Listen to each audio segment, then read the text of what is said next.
For joining us. Thank you for joining us. If you're at this meeting, it's because you're interested in a hospital-based placement for your winter 2024 field start. So we are going to go over a little bit of the information about hospital-based placements so that you have enough information to make an informed decision. Next slide.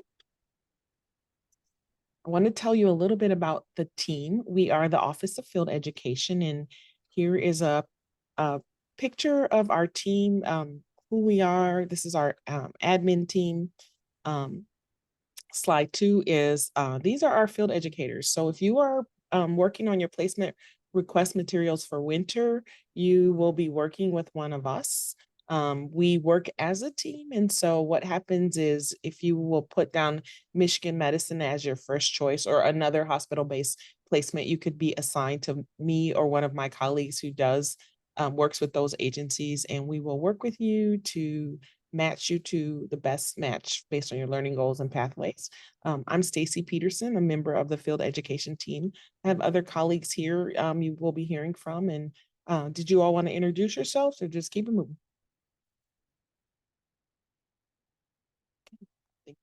Amy? I'm Amy Van Tyne. Oh, sorry, which Amy? We have two Amy's in our office.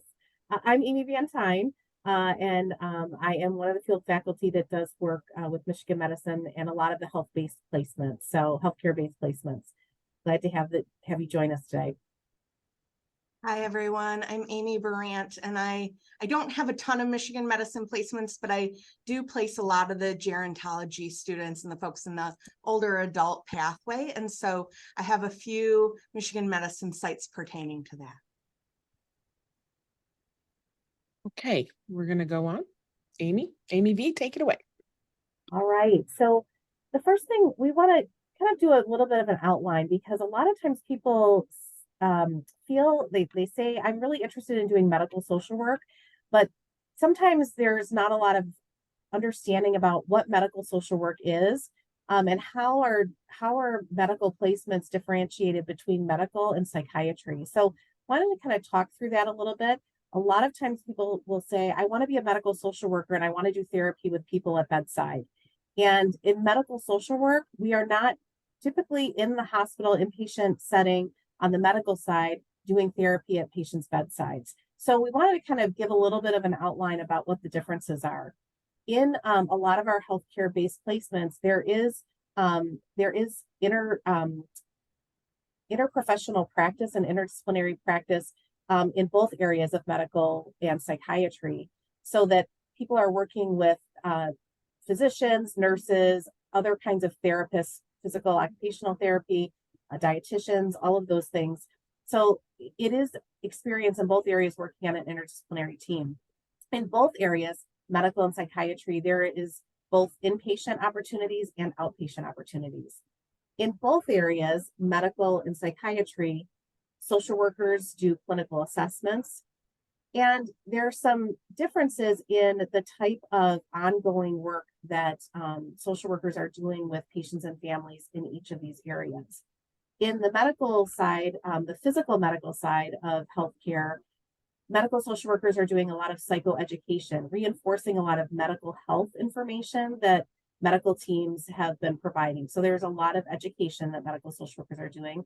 There's a lot of counseling with specifically to adjustment to illness. So patients receiving a new diagnosis, whether that's an acute diagnosis or a chronic health condition, there's a lot to be processing during that time. And so social workers, medical social workers, do a lot of adjustment to illness counseling.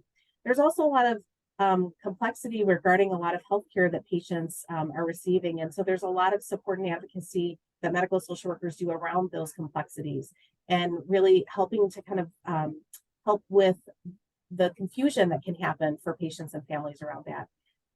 There's an emphasis on, especially in the children's side of the hospitals, and healthcare around child safety and welfare. There can be a lot of connection with Child Protective Services for physical neglect, emotional neglect, and also on the adult side with vulnerable adults. So with Adult Protective Services, there can be some connection. There's a lot of grief and loss in medical social work, of course, connected to death, but not limited to death, because when someone is diagnosed with a new condition, or someone is coming in after a car accident or some other trauma that has happened, there's experiences of grief and loss and all of that. So medical social workers are helping to identify that and helping to process that, as well as linking to community resources, and really helping with a lot of case management things. So in addition to these more clinical things that medical social workers do, there's also some very tangible things in terms of helping address barriers to care, and being able to make sure that patients are able to access their care, and a lot more. On the psychiatry side, some of the things are similar, but there are different ways that social workers are practicing there. In psychiatry, there's more focus on therapy or clinical modality, uses of clinical modalities, whether that's in individual sessions, group sessions, or within family sessions. They're also very involved with both child and vulnerable adult needs and issues.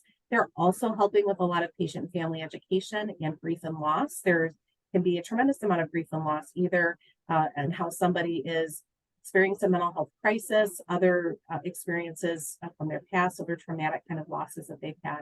They're also helping to link to community resources and helping with care management, a lot of discharge planning and things as well. So there are similarities to both of these areas, but we always want to be really clear that when someone says, I want to work in adult cardiology and I want to do therapy with those patients, that in adult inpatient cardiology, that is more of a medical social work placement with some counseling, but not therapy. So just want to differentiate those things a little bit. When we're talking about, we do have a lot of healthcare-based placements, which we will cover a little bit shortly, but a lot of people have questions about Michigan Medicine, and that is, I believe, our largest field placement, where we have the largest number of our students placed. And because of that, and because there is often a very high demand, a high interest in these placements, we have to use a unique process for being able to place students in these placements. So we work on these placements through these buckets. So we are given a list by Michigan Medicine about what placements will be available for the following semester. And in that, these placements are put within these two buckets of either more medical focused placements, or more psychiatry focused placements. And when students are applying for field, they're applying for a specific bucket. So within the medical bucket, we have included adult outpatient services, adult inpatient services, and pediatric inpatient and outpatient services. And in psychiatry, it's the adult inpatient psychiatry, which is in the hospital, but a lot of times social workers in psychiatry and inpatient units are not doing therapy. So they may still be involved in providing a lot of counseling, but they're also helping with a lot of discharge planning, care coordination, those kinds of things. So again, want to be clear that in inpatient psychiatry, a lot of that is not therapy. Adult outpatient in psychiatry does tend to have more of that traditional therapy function, that these 15-minute sessions. Pediatric inpatient, again, those inpatient units in psychiatry, it is really not a lot of direct therapy experience. It's still a lot of opportunity to practice clinical interventions, but it's not therapy. And again, in pediatric outpatient is more of that therapy model. So those are the buckets that we're looking at. We also at Michigan Medicine have many macro placements. The buckets that we were talking about before, those are more interpersonal practice or child welfare or older adult practices. Michigan Medicine also offers macro placements that are in a number of different areas and a number of different programs. So some of the examples that we have in this upcoming winter semester is with dentistry, with Silver Club, that is an older adult program, with the student program administration. So students that are interested in management and leadership, that could be an area that students may be interested in. And Department of Psychiatry with social work administration. So these are the macro placements that may also have some interpersonal practice experience as well, but they are focused more on the macro scale. Macro students that are in these placements can also participate in the student training program that Michigan Medicine holds to be able to have more experience with interpersonal practice as well, which we really support because we know that it's really important for interpersonal practice students, those that are more on a micro focus, to have experience doing macro work, having that exposure, and vice versa. If you're focused on macro social work, to have experience and connection and familiarity with more micro level work. So we encourage students to be involved in the student program, which we'll talk about again in very shortly. So again, interpersonal practice students can be in a macro placement, but they will have less patient contact than the traditional interpersonal practice placements. So these are things that we will often talk with students about to have an idea about how much interpersonal practice, direct interpersonal practice experience you may have in these placements.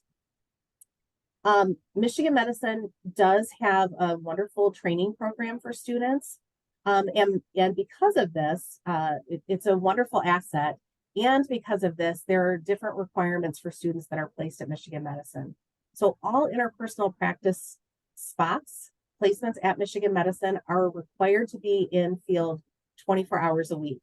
That tends to be 3 days a week. Sometimes students will do half days, but it comes out to be 24 hours a week. For all students, that is an addition, those are additional field hours that are required for general graduation. And again, we'll talk about this a little bit more in detail shortly. When we're talking about Michigan Medicine, I thought it would be helpful to include, what does Michigan Medicine mean? Because it's a very large health system with a lot of different hospitals. So when we're talking about Michigan Medicine, we're talking about University Hospital, which is the adult inpatient hospital. We're talking about Mott Children's Hospital, Von Voigtlander, which is the women's hospital, the Rachel Upjohn building, which is outpatient psychiatry, and then many other medical satellite locations. So their opportunities within Michigan Medicine could be in any of these areas, and can be branched out not only on the medical campus located very closely here, but more broadly as well. Michigan Medicine does have this really fantastic training program for students, and 4 of those 24 hours per week are dedicated to this specific training program for students. So while students that are placed in Michigan Medicine will be spending the majority of their time directly within their placement, students come together once a week for this student training program. So there's opportunity to be able to be connected to a student cohort as well. Within this training program, there are mentorships, which are smaller courses on specific topics. They can be things like certain modalities, DBT, CBT, also things like medical ethics. There are also opportunities to do preceptorships. And so that is for students to be able to have an opportunity to spend time with social workers in other areas of the health system, to be able to have some exposure and opportunities to learn about the social work role in different units within different teams. That often comes toward the end of a student's field time in their last semester, but to be able to have an opportunity to connect with a few other social workers for some additional exposure. There are also clinical skills trainings to be able to practice how do you complete psychosocial assessments, be able to have kind of real live experiences practicing some of those skills. There's a Breaking Bad News simulation that is in partnership with the medical school, where a social work student is matched with a 4th-year medical student to be able to go through a simulation with what's called a standardized patient, to simulate what it would be like to be present in the emergency department when a patient comes in and is having trouble breathing, and what the outcome is, to be able to give updates to a family member and be able to communicate some challenging information. Social justice grand rounds happens throughout the year as well. And this is an opportunity for students to volunteer to present a particular issue or something that really they have a strong interest in around a social justice issue that is connected to the health system, and be able to present that along with a panel. And again, usually students that are doing this are generally doing this in a final semester. And it's only 1 or 2 students in a semester that are doing this, but it's a great opportunity. And another session that has been new in the last couple of years of All Women Are Leaders, which is also led by students as well. So really wonderful opportunities within the student program. One of the things that's really important when you think about whether you want to prioritize Michigan Medicine as a placement is to know that in addition to the requirements that I just talked about, the 24 hours a week requirement, participation in the student program, that there are some additional sessions that are held that are oftentimes not within what your normal schedule would be. And so that has, sometimes those things are scheduled when students have other classes, but as part of being a student within the Michigan Medicine student program, these additional sessions are a requirement for you to attend. So to know in advance that when these dates are given, to be able to, if you have classes, other classes during those times, to be communicating early on with your instructor about this being a requirement as part of your field placement. They're still confirming some of the dates for the 2024 calendar, but there's some things that are already known about when the winter semester student program generally is meeting on Thursday morning. So it would be important to not have Thursday morning classes. Spring summer also meets on Thursday mornings, and in the fall semester, the student program meets on Tuesday mornings. And then these other sessions, again, which are really wonderful learning opportunities, those dates will be known when you're starting the program. We don't have them quite yet because they're still working on them, but there's a student program coordinator, program manager at Michigan Medicine who provides all of that specific detail and that information to students as you're onboarding as well. So always want for students to keep this in mind. Stacy.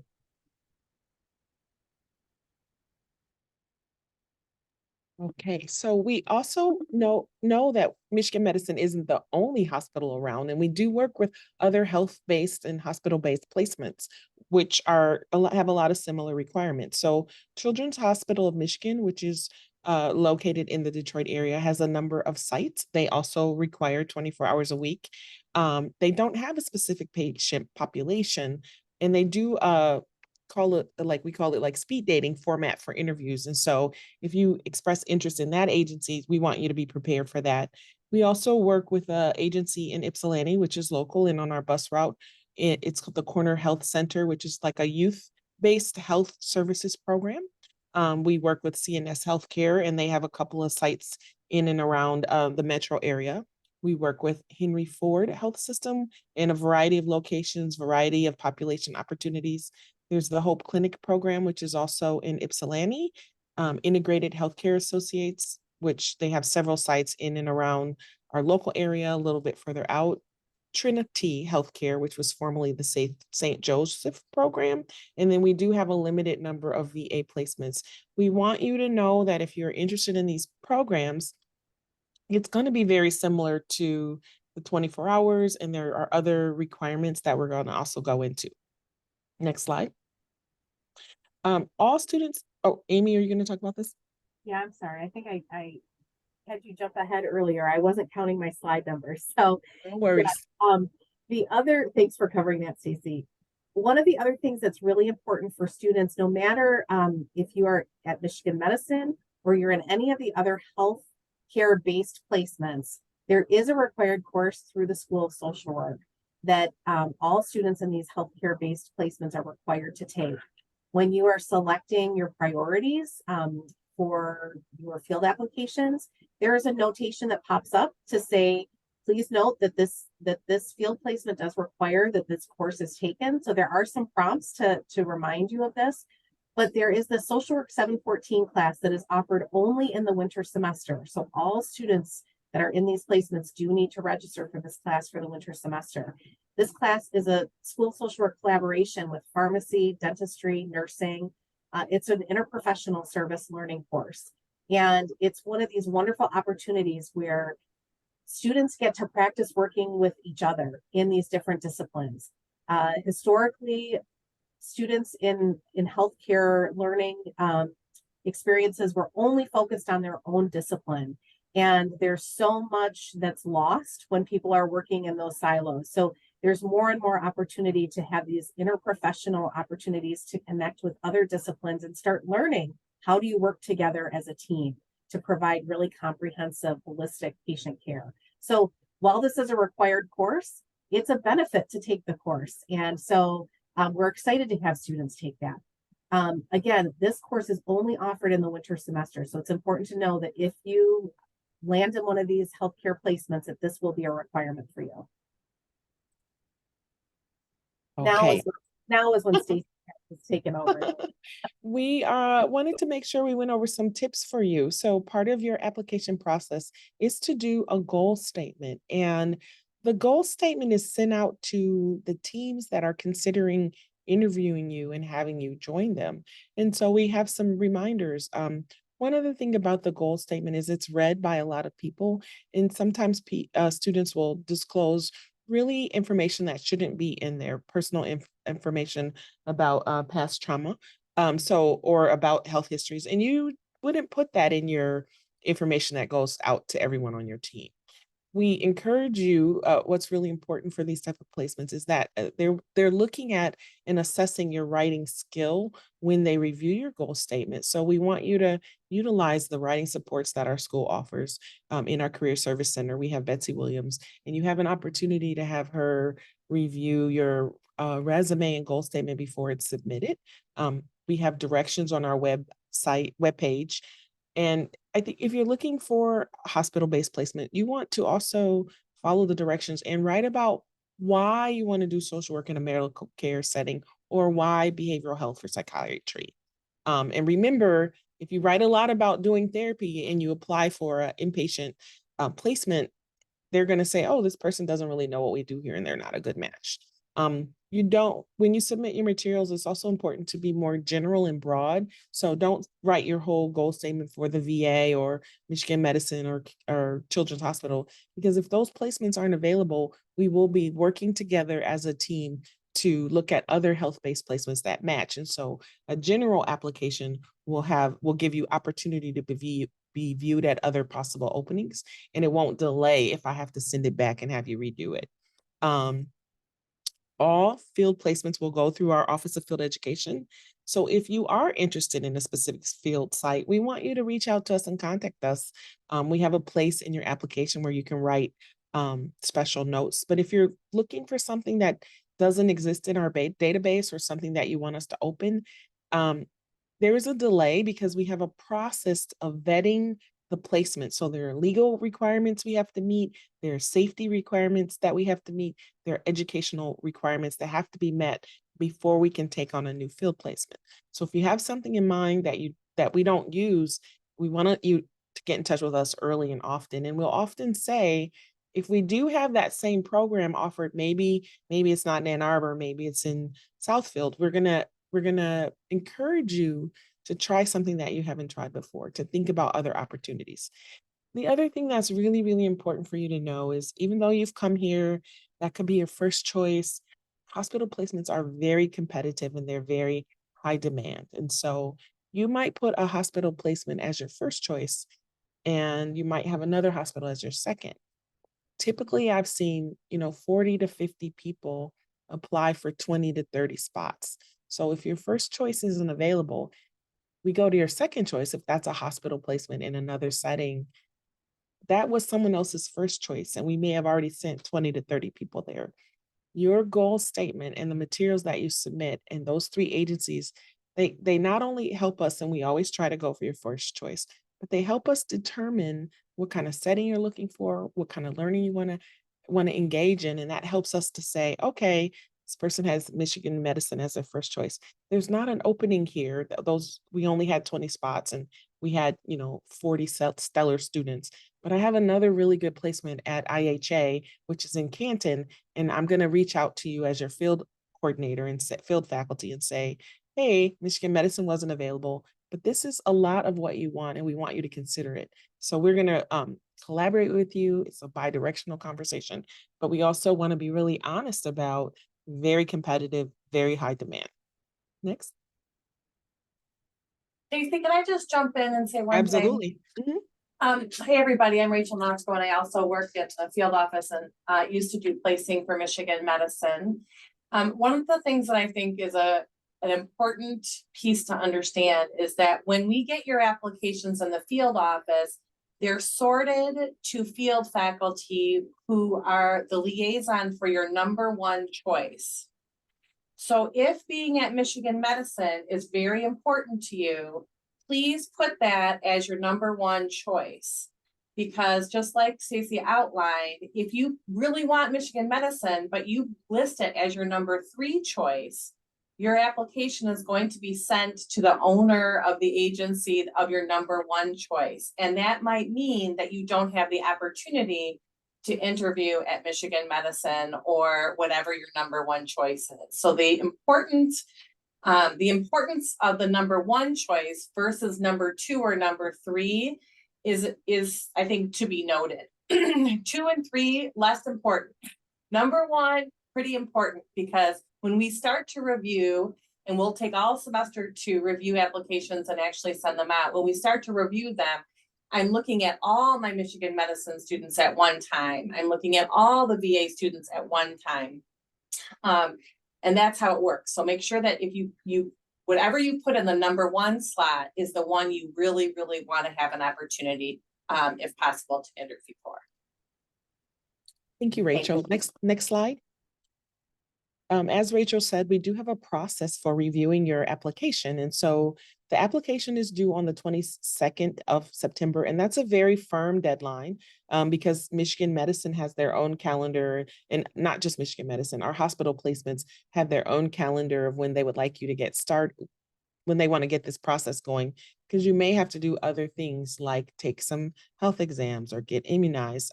You review with teams and interview with teams. And so we want to make sure that we're getting you to them quickly. We are in an area where there are 4 or 5 feeder schools to this area. So we want to stay competitive too. So that's a firm deadline, and we will review and follow that deadline to start our matching. So the 22nd is a Friday. The deadline is at 5. We're not going to do it on that day, but shortly after, we will start sending out our Michigan Medicine or all of our hospital placements. I'm sorry, I keep saying Michigan Medicine. It's the block M. I'm mesmerized. Another thing that's really, really important for you to know is you need to put your U of M email on your documents. That's how you're going to be contacted for an interview. And every year I have students who say, oh, I used my Google email and I didn't check my email and I missed the opportunity to interview. That spot is gone. So using your U of M email, which you should be checking daily, you've been here enough to know, email is big here. We're going to use your U of M email account. We want you to make sure that's on your documentation. Michigan Medicine will reach out to you to offer an interview. They will send you an offer letter if they accept you. If you're declined, the field faculty, that's us, will reach out and talk to you. And typically they'll give us some feedback. We'll let you know what the feedback was and how it can help you as you move forward. Aside from the Children's Hospital of Michigan, where you sort of have the speed dating rounds where you move around, most of your interviewing will take place like typical. Your interview, you'll be accepted or denied and get some feedback, and we'll send you on. So that's our process. That's all I have to add on that one. Next, we want to talk a little bit about the 16-month field credits and registration information. Now, it's really important that you know this is not a quiz or a test. As you move forward in the process, this information will be available to you. Your field faculty will help you. But we want you to know that most hospitals require the 16-month schedule. So a lot of people will say, why won't you let me do my placement as a 20-month student at Michigan Medicine?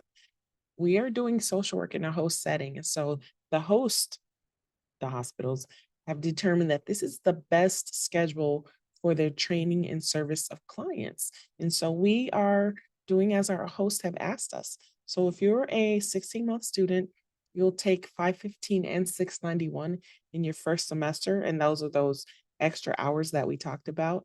We have a breakdown of the hours here, and you can take a picture of the slide. You'll get this in your Canvas site. The hour requirement is 342 hours per semester. And so only in the first semester, if you are a 16-month student, will you take additional credit, and you can register. You'll register for those additional credits as you get placed and accepted. You don't have to do that right now. We will help you and make sure you're on track. So there are 9 competency assignments for spring, summer, and fall. But in the winter term, because you're taking foundation and advanced field, There will be a 12 competency assignments. Rachel? Why don't you finish running through this, and then at the end, I just want to make a comment about the VA placements, because I have a little update about that. Okay. We also say, if you're going to Michigan Medicine, the macro placements aren't necessarily required to participate in the training program, but for the best opportunity for you to build the skill set that you want and how you want to grow, we want to encourage you to participate in the training. They would love to have you, and it's a great springboard for your career. Rachel?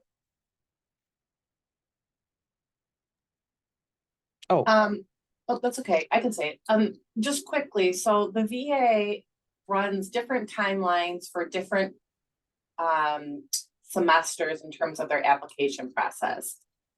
So if you're interested in the VA, what you'll need to do is you'll place as your number one choice, something that will say VA Ann Arbor, and it'll say medical and psychiatry, differently than what you'll see for Michigan Medicine. When I get your application and I receive the complete list from Michigan or from the VA regarding which placements are available, I will send those to you and we will talk about it. We will select one together, and then we will send your materials to that spot. But they won't have that list to me until sometime in October. So we're waiting for them. As Stacy said, it's a host environment, so we are moving at their pace. But if you want to go to the VA, which is another hospital-based placement, you will just select the generic VA medical and psychiatry option, and then I will contact you once I have more specifics about the individual placements. There are 3 primary locations: Ann Arbor, Jackson, and Toledo. And all of those are within the Ann Arbor VA system. There's also sometimes opportunities in Detroit, but we can't guarantee that there will be opportunities in any of those locations. They will tell us when they are ready. So I just wanted to add that, and I'll actually put that information on the slide, Amy, and add it so when we post these, people will have access to it. thank you, Rachel. Our next slide just talks a little bit about this 20-month schedule. If you are a 20-month student who's interested in a Michigan Medicine placement, you're going to follow the same schedule that we looked at on the 16-month slide.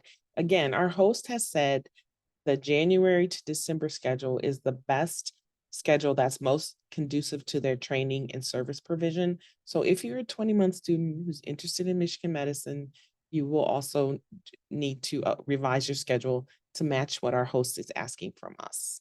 Okay, so same as the other slide, your field faculty will help you. Some students say, I'll be 20-month, but if I get Michigan Medicine, I'll switch. We'll work with you and support you as best as we are able. Our next slide. Yeah, can I just add to Sure. that? We have students that are currently in a 20-month, that's their plan. But you're interested in Michigan Medicine, please don't change to a 16-month now. We can move you through with the Michigan Medicine or any of the hospital placements that you're interested in. If you are offered a placement there, that's the time then you would need to switch to the 16-month program. We don't want you to switch to the 16-month now, and if something doesn't work out, and then you move back to the 20-month. So you can stay in the 20-month program now. Once you land into one of those placements that requires 16-month, that's when you would make that change. Thank you, Amy. So this slide, again, this is one of the ones you want to have a picture of. I think this is really helpful. It talks about how the hours and the credits work here. So foundation field, there are 2 credits of foundation field. Each credit is worth 114 hours, and typically you'll do 2 credits of 515 in your first term here, and that is the foundation requirement. You can also see, if you look at advanced field, you're taking each credit is worth 57 hours. And so sometimes students are like, well, I took 4 credits one semester and it was 228, and 4 credits another semester and it was 228. And it's that difference between foundation and advanced. And so this is a nice reference for you to know when you know how many hours you're going to work. That's why that first semester, 2 credits of 515 plus 2 credits of 691 make 342 hours. And then the next semester, 6 credits is still 342 hours of the same 691. And so this is just a reference for you. Again, there's not a quiz, there's not a test. You can find this in the field guide, but this is a great visual, like how that might break down in days of the week. And it's info that you need to know. So when you're asking me, how many hours should I have for this many credits? You're like, oh, I'm taking this many credits of 691 times 57, and I have the number, and I'm an empowered learner. Next slide. So at this time, we wanted to make sure we had plenty of time at the end for question and answers, Q&A, and we want to give you time and hear from you. So thank you for letting us share this info with you. And we'd like to entertain questions. You can raise your hand. That's probably the best way. And we'll call on you if you have questions.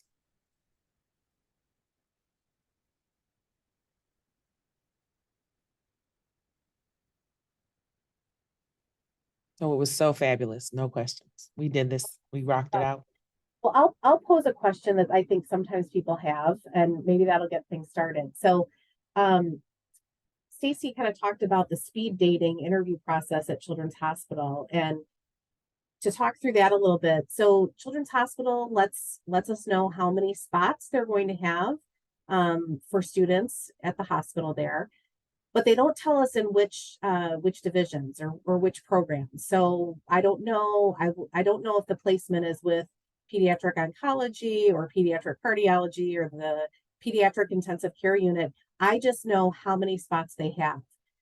When I send them the students that are interested in being placed at Children's Hospital, they coordinate a time for all the students to come at the time that all the field instructors will be there. And what they do is they do quick interviews with everybody. So a student meets with a field instructor with a quick interview, and they kind of go round robin around the circle. At that point, what they're trying to do is match the student with the field instructor. And at that point, that's when we find out what the area of healthcare is. So I don't know ahead of time what those spots will be, but that's kind of how those things are determined. It's really based on how they feel the student interest will fit best with what the field instructor has to offer and that patient population. Similarly, at Michigan Medicine, they often do not so much for the macro spots, but for the interpersonal or child welfare or older adult spots, they often tend to do more group interviews. So if there are a couple of placements offered within pediatric care, those field instructors may do a group interview together with a candidate to decide who might fit best with the interest that they have to offer. So any other, well, that was my own question. Are there any questions? I'll just say that I also noted the information about the VA on slide 9. So I added it right there. So if you are a student who's going to go back and review this, look at slide 9. I wrote the notes there. Thank you, Rachel. Yes, Danielle. Hi, I'm Danielle. I had a quick question. So I saw that there's a pediatric medicine inpatient and outpatient, and then it has specifically neurology and congenital heart center. So is that separate? Then that's separate from the application where it's a little bit more broad of the child adolescent in an outpatient psychiatric application.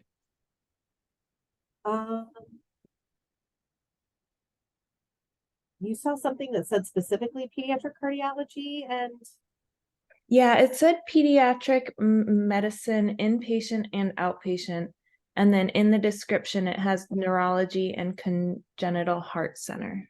Okay, so it really is one of these. Oh, sorry, Rachel, you're gonna say something? I was just gonna say, I think I had that placement before, and so maybe that, I don't know why that button is being shown, but maybe that's what it needs to just disappear. That would get dumped into the pediatric bucket. Because we don't know that that specific site is actually going to be available in winter. You shouldn't see that because that's not how they want to organize you, I guess is what I would say. In the old days, they used to give us big specific lists. We've moved away from that. So we'll try to take a look at that and see if that needs to be adjusted. But what we would say for you, if you're interested in pediatric medicine, is to do just the more general description. Pediatric inpatient, outpatient. So apply to the general one. Yes. Okay. Amy, do they still give at Michigan Medicine, the students, the list of all the options within the bucket that they've applied to? They used to do that when they got the interview offer.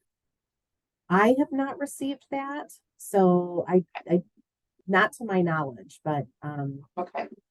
I think that they describe it when they're in the interviews, but I don't know that I've seen the list ahead of Yeah, time. I haven't received the list either. Okay. So Danielle, I just want to confirm that there's a difference. So you're talking about inpatient medical social work and the other one was outpatient psychiatry. Those are two different buckets. Yeah, so there were two different buckets. One was child adolescent in and outpatient psychiatry, and that was like the broad one. And then there was another bucket that said pediatric medicine, inpatient and outpatient. But then it had in the description, it had neurology and congenital heart center. Yeah, so your buckets would be psychiatry versus medical social work. And so that's what you want to Okay. clear. So one, it would be medical and the other one is psychiatry. Okay. And then Great I was question. wondering, what do you think they're looking for?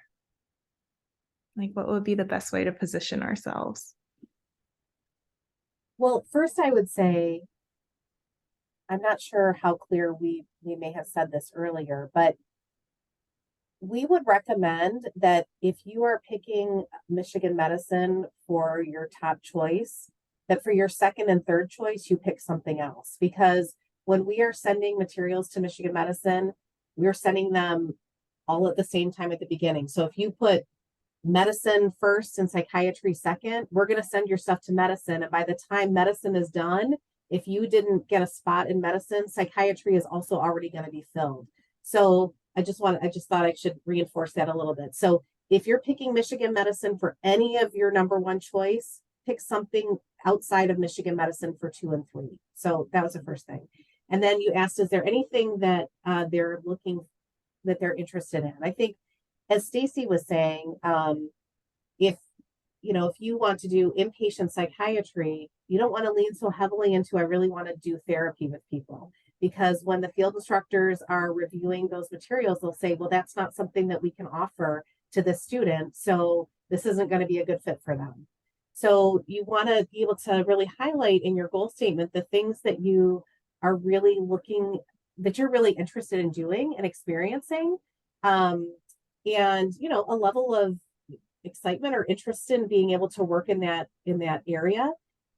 What I would say that would be a hesitation for them, as Stacy again was saying earlier, is sharing a lot of personal information. So there are times that students will write in their personal statement, I had a niece that was born prematurely and was in the neonatal intensive care unit, and I spent all these weeks there, and they really heavily weigh on what this personal experience was. That personal experience, of course, is very valid for where you may have interest in this area of work. But as a potential field instructor, if you focus so much on that in your goal statement, I may worry that you maybe are not prepared to be the provider of service now, because it's so relatively recent that you've had this experience. So I would, again, just emphasize what Stacy already said, is really caution around how much personal information you may have. If you've had a personal experience, you can say, in my family, there's a family member who had a chronic illness that really enlightened me into what what some of the really unique needs are of someone who has chronic illness. That's okay. That's pretty brief and pretty general, but still demonstrates why you may have a particular interest, but it's not so heavy about you're maybe still doing some work around what this experience has been. And I would add, because it's so competitive, you want to show up as your best self. So if you have an appointment, to show up on time. Your writing should be clean and concise. You want to show up with thoughtfulness about the work, and also they're going to ask you, why are you here? Why are you interested in this? And being prepared to answer those questions. And they look for a person who's really interested in working in the setting and doing the work of the setting, a eager learner is the language that I would use, and my colleague just threw that in there too. Someone who's eager to learn. One of my field instructors says this really beautifully. If a student has curiosity and humility, I can work with them. And so those are important qualities to show and share. And then definitely review your writing because it's a big part of the work.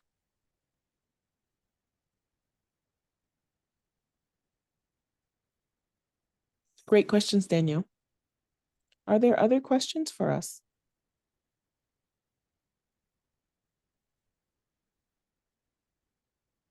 Hello. So I have a question. Um, if like because I think if I want to do some therapy, like for the interpersonal practice during the field placement, so I think the best if I want to do it in the hospital setting, so like I should choose outpatient medical. Is it correct? Or like I should choose outpatient psychiatry? Outpatient psychiatry. Mhm. Ah, okay. There are social workers, more and more because we're integrated health is definitely an important kind of movement that has happened. And so there are social workers that are working on an outpatient basis who do both more traditional medical social work and are also doing therapy. But we don't heavily have those kinds of placements right now. So at some point that could be, but right now, if what you're interested in doing in therapy, then it would be the outpatient psychiatry. Thank you. Also, like, I'm wondering, like, is there, because I don't have a car right now, so like, if there is any options like in hospital setting, but like near Ann Arbor, like in Ann Arbor, I'm not like also I'm an international student, so I'm not very good at direction, like where exactly, like which hospital is nearby. Can you offer more information on this? So we do have local placements that are on the bus line. And if you get the opportunity to interview, you'll ask them for the address, and then you'll utilize, as a U of M student, we have our blue buses that go near most of our medical centers for the university. We also have the city bus system where with your U of M ID, you can ride the bus for no cost to you. So you would ask them the address, and then the local bus system is called the AATA, Ann Arbor Transit Authority. They have an app. They have the website will tell you which buses to catch. And so those things are available to you. Additionally, for students interested in hospital social work, it's a really fast-paced environment. So they're looking for people who can handle, we call it a multiple uncoordinated workload streams, and are ready to go. So another tip that I give people, if you are working in a medical setting, you have to think about things that happen in a medical center. There is blood, there is body fluid, there are sick people, there are people dying.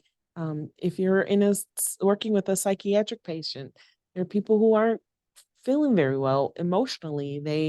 If you're in the psych ER, they're having breaks and breakdowns. And so I've had a couple of students really pressed to get placed at Michigan Medicine, and then or another hospital, and go there and say, oh my God, there's someone threw up on my shoes, or there was snot everywhere, or there was blood, and it totally freaked me out.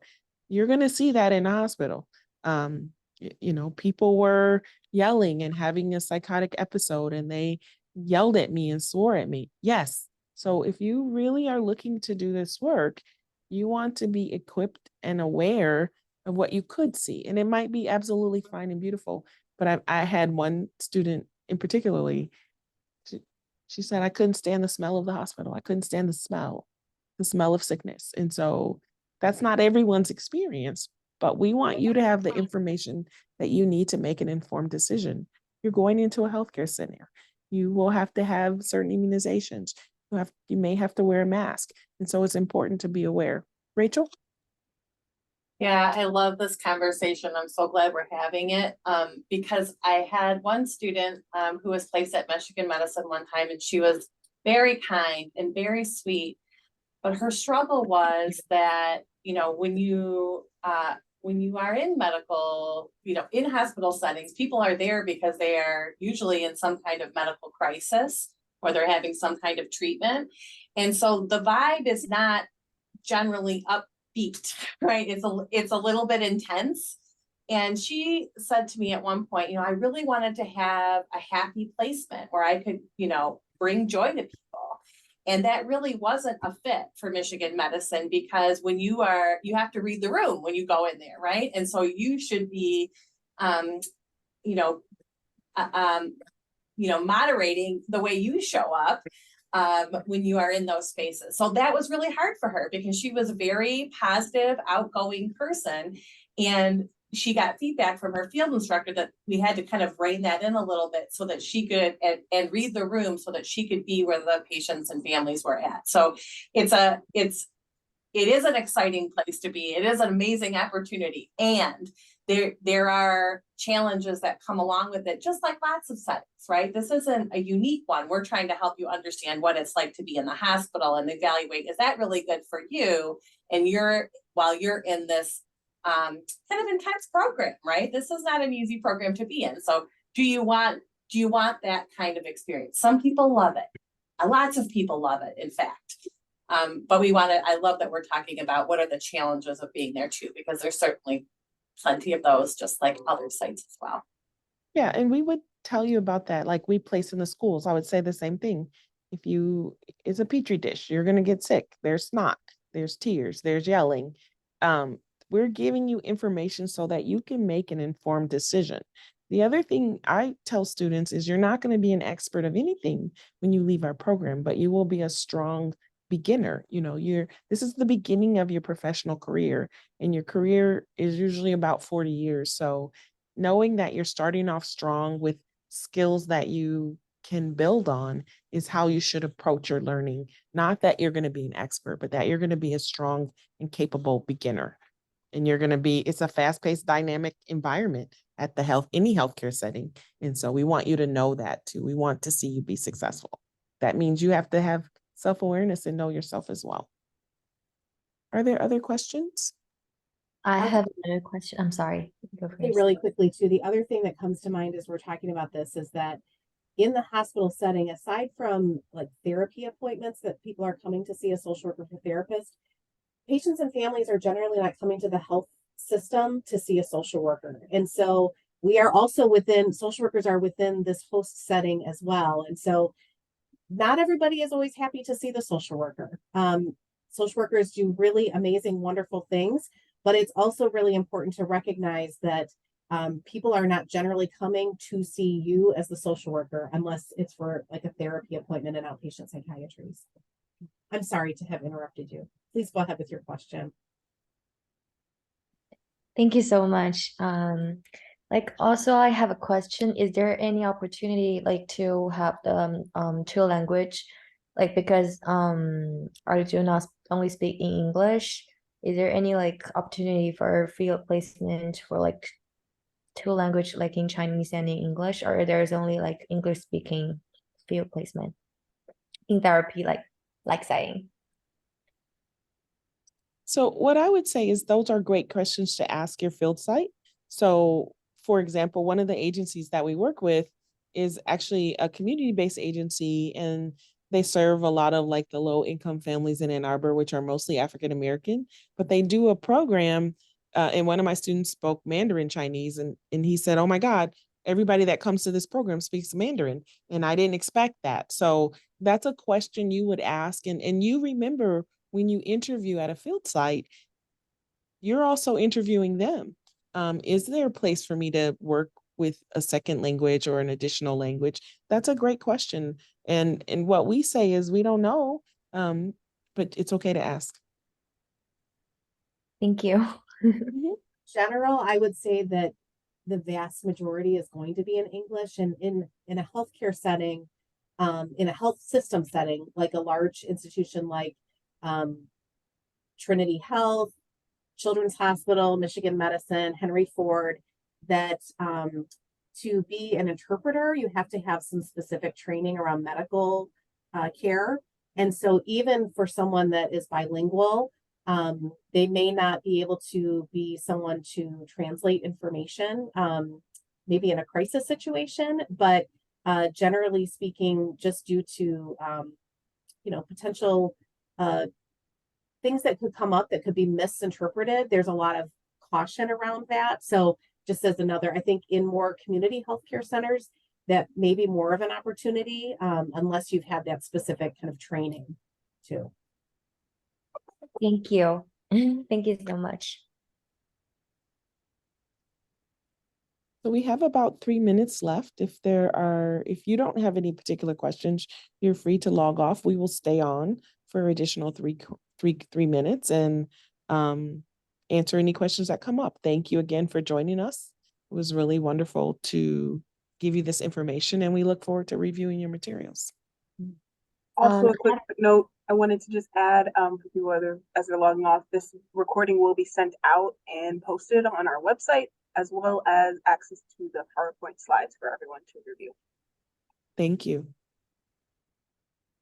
Is there office hour this afternoon, 4 to 5 p.m.? Yes, we do have office hours, but I do, yep, we do. Okay, it's in 2660, like the office. No, they're online on Zoom. You can go on the Google page and we have a link to all of our office hours. Okay, got it. Thank you. Kayla, you had a question? Hi, so I believe I recently applied for pediatric inpatient and outpatient, and I was wondering how I could learn more about infant mental health because I'm really interested in that aspect, and I didn't know if I signed up for the correct placement. I would say in terms of Michigan Medicine, that yes, that would be the placement bucket that would be most closely aligned with what your interests are. In terms of the actual spots that are available for this upcoming semester, I don't believe that there is going to be a spot that's specific around infant mental health. However, there are opportunities, as I talked about, if you were to be placed at Michigan Medicine, there are opportunities to do preceptorships with other social workers in other areas. So there are programs like maternal infant health, obstetrics, and those are potential opportunities that a student could have if you have a particular interest. One of the things we talk about so much is transferable skills in social work, and that is very true within a healthcare setting as well. If you work in one area of a hospital setting, the skills that you are learning can very easily transfer to another area. You may have another set of diagnoses to learn, a lot of information around that particular patient population, but the social work skills that you're developing are really transferable across different positions. In fact, I had a student a couple of years back who was so certain that she wanted to be in a NICU, a neonatal intensive care unit, and we did not have a NICU spot. And I talked with her about the transferable skills. She landed in a place for pediatric oncology, and she actually loved that. And she was so glad that had been her placement. So I think that's the other thing, is just recognizing that there's so many things for opportunity to be exposed to, that you may find something that you didn't even know that you might have had an interest in before. Okay, thank you. I have one more question. I learned about something called traveling social work. Have any of you heard of this profession? Well, I think that's really that is common for other disciplines in healthcare, to be like a traveling nurse. That's a pretty common thing. So I do think that that's something that's happening a little bit more, because social workers are in demand in a lot of areas, in a lot of ways. We don't, in our school, have any connection with a program that does that. So I can't speak to any more detail. I don't know if anybody else does. Anybody else has more information? Yeah. I do not. I'm not sure, Kayla, if you had a specific question around that. We could try to help answer, but we have limited knowledge.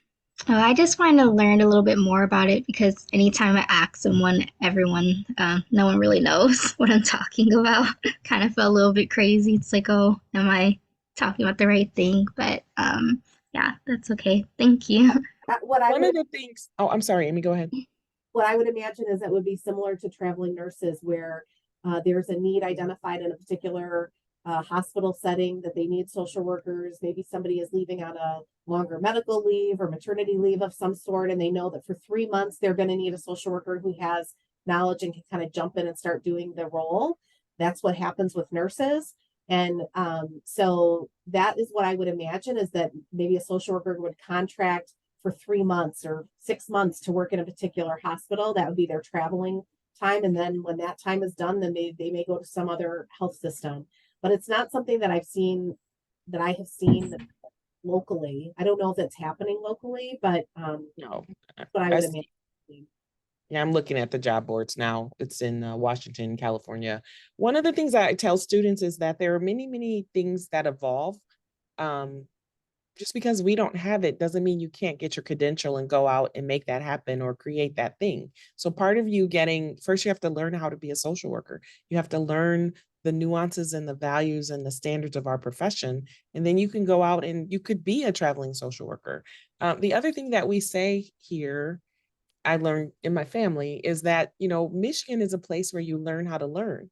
So you can learn how to be a traveling social worker. You can have that as a long-term career goal. But the first step is just to learn how to be a social worker. And maybe that's something that we can call you in a couple years after you graduate and you can say, I'm a traveling social worker and I want to take a student. So yeah,